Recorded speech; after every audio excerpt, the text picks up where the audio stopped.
जब पहली बार मनुष्य ने आकाश की ओर देखा होगा तो उसने शायद वही सवाल पूछा होगा, मैं कौन हूं और ये दुनिया कैसे बनी। इन प्रश्नों के उत्तर खोजते हुए ही आरंभ हुआ भारत का सबसे प्राचीन युग, वैदिक काल। ये वो समय था जब वेदों की रचना हुई, जब ज्ञान, विज्ञान और अध्यात्म एक साथ पनपे। आज के इस वीडियो में हम जानेंगे वैदिक सभ्यता से जुड़े 10 महत्वपूर्ण प्रश्न जो हमारे इतिहास की नींव को समझने की कुंजी हैं। तो चलिए शुरू करते हैं। वैदिक काल के रहस्य और व्याख्या।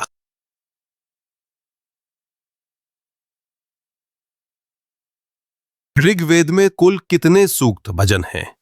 ए 1000, बी 1028, सी 1100, डी 2000।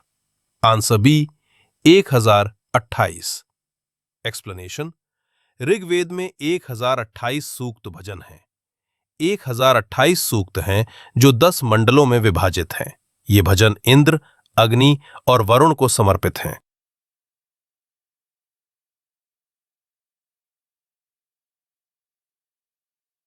गायत्री मंत्र किस वेद से संबंधित है?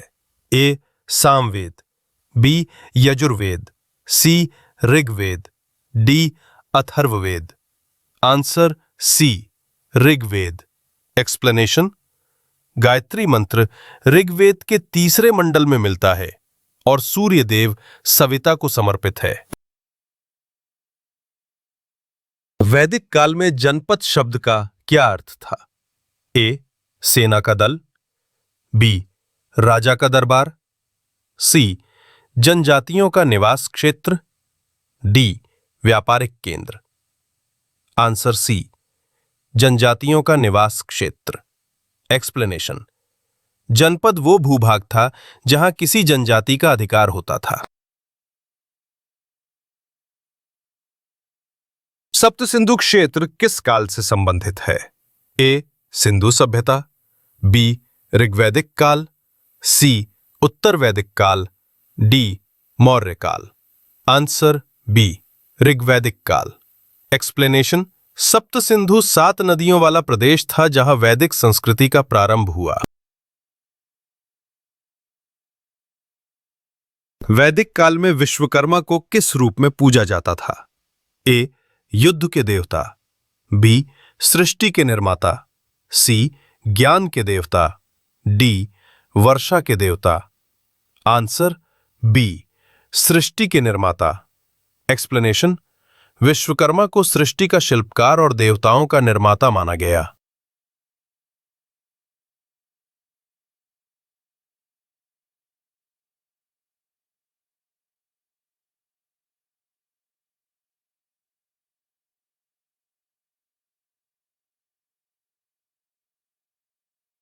स्तोत्र और गृह्य ग्रंथ किससे संबंधित है? ए दर्शन, बी वेदांग, सी ज्योतिष, डी उपनिषद। Answer B Vedang. एक्सप्लेनेशन। ये ग्रंथ यज्ञ और गृहस्थ जीवन से जुड़े नियम बताते हैं। वैदिक काल में निष्क का प्रयोग किस रूप में किया जाता था? ए मुद्रा, सिक्का, बी कर, सी यज्ञ का अनुष्ठान, डी शिक्षा प्रणाली। आंसर ए मुद्रा, सिक्का। एक्सप्लेनेशन। निष्क स्वर्ण की वस्तु थी जिसका उपयोग मुद्रा की तरह होता था। अथर्ववेद का मुख्य विषय क्या है? ए संगीत, बी जादू टोना और उपचार, सी युद्ध, डी कृषि। आंसर बी जादू टोना और उपचार। एक्सप्लेनेशन। इसमें रोगों से मुक्ति और घरेलू अनुष्ठानों का वर्णन है।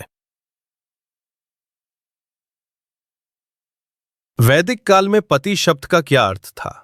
ए गृहस्वामी, बी राज्य प्रमुख, सी याजक, डी सैनिक। आंसर बी राज्य प्रमुख। एक्सप्लेनेशन। पति शब्द शासक या रक्षक के लिए प्रयुक्त हुआ है।